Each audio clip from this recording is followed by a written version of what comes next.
I'm really excited to be going to visit Phil and Angelina at the beautiful Chateau du Bailleul. Hello, hello! Yay! Can't wait to show you around, and at the same time, I hope you're hungry. Oh, I am! Always. This is my first visit and I'm excited to get a tour of the chateau. There's a room full of projects through there. Project room! Well, I must say, as a project room, it's a really big one. Yeah, lots and lots of sofas to recover and all sorts of things. Your work cut out. Yeah, I'm not really sure when I'm going to fit this. I'll probably be working until midnight every day. Oh, what a gorgeous place. I saw you did this in your vlog, didn't you? You transformed the coffee table. I really loved that. So this will be a rich red and gold room. Yeah. Awesome. Yeah, it's quite dark because obviously the sun goes down on the back. If you're going to have a dark room, just embrace the dark and Yeah, absolutely. you know, Make it something go rich. Yeah. What a gorgeous enfilade of rooms. You can really see the original walls in here. Do you know when it dates from? Late 1700s, early 1800s. Right. I've got the wood panelling for this side. But how lucky that you've got the other half of the panelling for the room. I mean, you just can't get hold of panelling like this anymore. Yeah. This is the real deal. Do you drink coffee or tea? Tea. Tea. Lovely. Phil, you would want coffee, isn't it? I can't function without caffeine, darling, you know. This is the perfect French picnic lunch. This is exactly how I like to eat. So how did you end up living in the Chateau du Bailleul? We had a little bit of a heated argument. Angelina's brother met someone and got married within 6 months, and we've been together years, and then finally engaged. And she's like, well, why have we not got a wedding venue yet? I said, well, I can't find anything that's decent. I need something good. Then I started looking around and literally went, oh, this is quite cute. What do you get for a bit more money? Oh, that's what do you get for a bit more money then? Wow, are those things that cheap? Carry on going. And then I just sort of saw a photo of this, and they were trying to sell it. But they also were open to renting it, and I spoke to them. I thought, okay, this is all working out perfectly. The only big problem here is trying to persuade my wife, or future wife. So I just went, hon, do you mind if you move to France? She went, I'm not sure. And I went, photos? She went, yes! I literally just saw first photo, and I didn't care about the rest. I was loving it.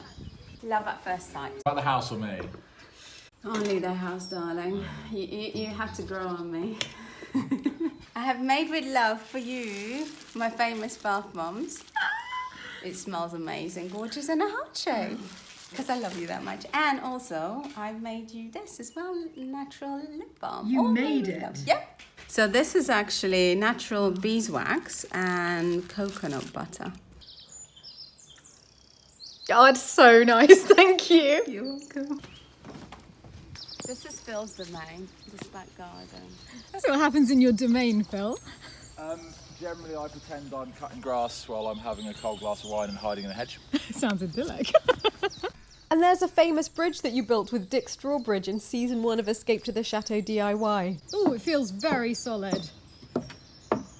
You and Dick know what you're doing.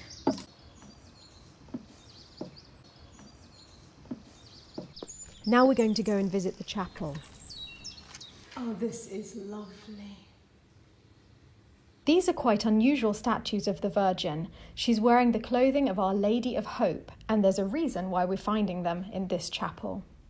Just 15 kilometres from the Chateau du Bailleul lies the little town of Pont-Même. There, in 1871, in the midst of the Franco-Prussian War, 2 boys were helping their father in this barn. They happened to glance out at the night sky and saw a beautiful woman in a blue dress covered in stars and a black veil and a golden crown smiling down at them. They immediately called their parents over, but the parents couldn't see anything. And then 2 other children joined them, and they could also see the Virgin Mary. Eventually, the whole village came to see what was happening, and all of the children of the village could see the Virgin and were describing her identically, but none of the adults could. Nevertheless, the adults joined the children in song, and they sang hymns to the Virgin all evening. Unbeknownst to them, the general of the Prussian army, who was about to advance through their hamlet on his way to take Laval, received unexpected orders to stop his progress. And just a few days later, the armistice was signed. In 1905, Pope Pius X created a basilica in honour of Our Lady of Hope of Pont-Même. And as for the 4 children who originally saw her, 2 of them went on to become priests and 1 became a nun. It's beautiful that here in the chapel of the Chateau du Bailleul, there are these statues that have such a strong link with local tradition. Well, if I'm honest, I'm loath to leave Phil and Angelina in their beautiful chateau, but I have to go to London, where I'll be seeing friends and going to see the Christian Dior exhibition. I've made it to London and I'm preparing for tomorrow's exhibition. My only worry is that I have to get up at 7 o'clock in the morning because it's a private members view very early that I'm going to. But I'm already discovering that Dior was a man after my own heart. This chapter starts with the phrase, "I usually find it very difficult to wake up." Not many things would get me out of bed at this time in the morning, but the thought of seeing the Dior clothes and seeing my friend, I think that's going to manage it. I've put my brightest lipstick on to psychologically try to trick myself into thinking that it's the evening and I should be awake. Turns out that everything's closed at 8 o'clock on a Sunday morning in London. Who knew? It's just me and the street sweeper.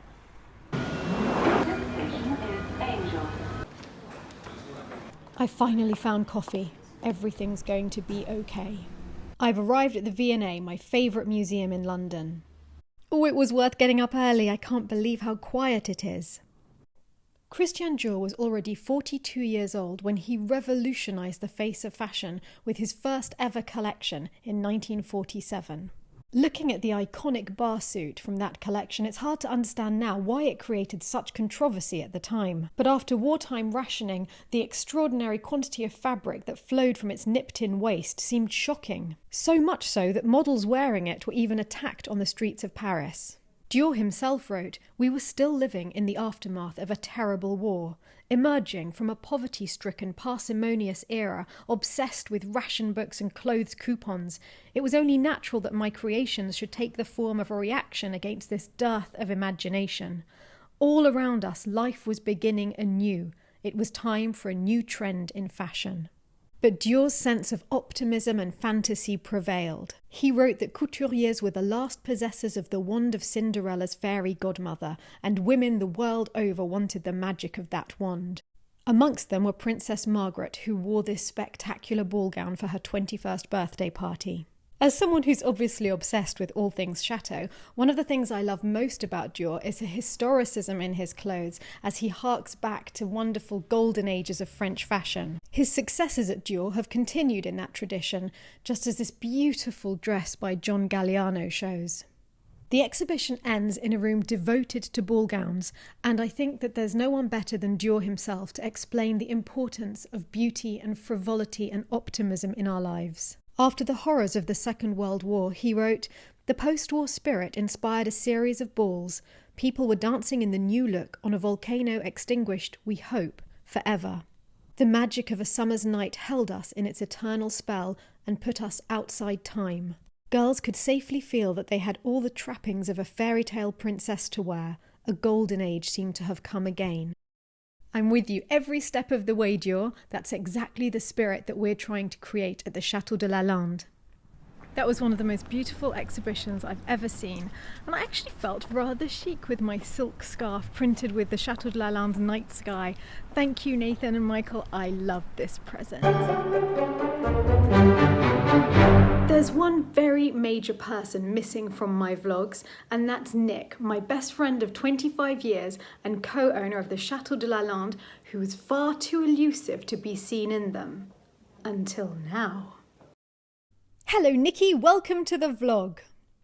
I was so inspired by the beauty of the Dior exhibition that I've decided to go to the Dior shop to look at the homeware section and get some much needed inspiration for my flat. So Nikki, are you excited about coming to Christian Dior home today? I see that as very big enthusiasm. Excellent, Nicholas. Off we go. Come on. And here is the Dior homeware department in a covered alleyway between the main Dior store and the house next door to it.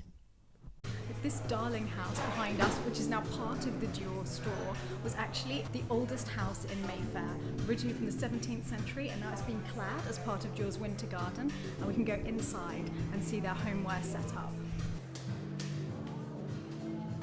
Come on, Nikki, more upstairs. I may have found my perfect colour love the greys and the pinks. Are you enjoying it, Nikki? Dior's childhood home was pink and grey, and he's very famous for his use of those colours. And in London I've done something similar, using grey as a neutral background with yellow as the highlight colour. This is making me want to go home and get my flat looking much better. It's giving me inspiration. And goodness knows, my poor flat is in need of some tender loving care. My yellow silk curtains have been completely eaten by the sun. Lalande is so demanding that I spend all of my time renovating the chateau. And then when I come to London, I just feel like seeing friends, going shopping, going to galleries, and having a cultural life that I can't have in the middle of the countryside. And I never get round to looking after this flat. So today, Scotman has come to help me, and we're going to sort out lots of little things that need doing here. And this is how they do it, they go. Would this work better if you were actually doing it against the window itself? Yeah, that's where I'm going. Bit faster! Faster! Stephanie, if I go any faster, I'll go on fire. I can see clearly now the dirt has gone. I can see Stephanie's little flag. Awesome, I can see you!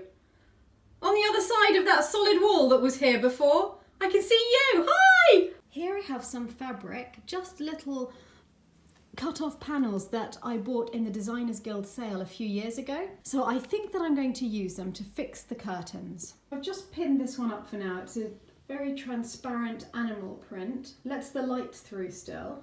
I'll be able to reduce the size of the curtains on each side. Oh, there's Gerald.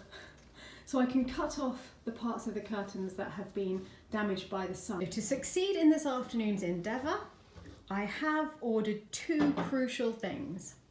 The first is an absolutely tiny little sewing machine that was only about £46 on Amazon. And the second parcel was a spode cup, large enough to hold the quantity of tea that's going to be needed to finish this project. It's so light!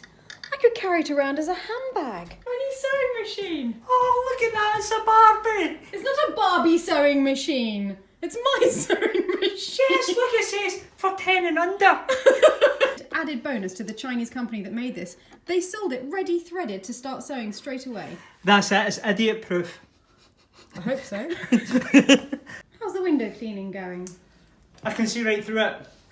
You know, I never knew that was a window. I actually thought that was a wall. It's a small flat, and as one of the jobs on my list is to actually buy a little dining table, it means I have to sew on the floor on the coffee table. What are you up to in here? I caught you at exactly the right moment. And as you come into the camera, you I put caught me. you. I caught you. You put me off my stride. Oh, it was my fault. Yeah. If you hadn't walked in just at that moment, you would never have noticed it. How's the painting of the ceiling going? It's going and I'm on top of it. I'm literally on top of the curtains as well. What a team we make. What a team! There is no stopping us. Yeah. Brilliant. Da-da-da-da. Whoa. Mighty Atom. Do you know, see if I was you, I would sack your window cleaner. You are my window cleaner. Well, that's why I would sack him. You did a great job on the outside, Gerald. I don't think you did the inside at all. No, I didn't touch the inside. I'm not insured to do inside. Put the curtain up, and now I am working out where the hem needs to go. I'll have to hand over the role of chatelaine to someone who can multitask. Oh, no, I think you take a lot of beating. Marie's good. Marie's there. Yeah. Running things in my absence. I love reading her blog. I know, they're brilliant. Makes me feel like I'm at home. Yeah, they're brilliant. I like this leopard print. It goes really well. There's an exotic touch to my flat. Now this is it, your last warning. The next time I come, these curtains must be finished. But I'm going to give you a pass mark today. Pass. You know, this was an unannounced inspection. And I'll be coming again. Thank you. I wouldn't have done it all if you hadn't come. I know. My windows are looking much tidier now, so next time I come to London I can get on with another area of my flat. One of the best things about being in London is finally coming to my favourite local sushi restaurant. Cheers, Nick.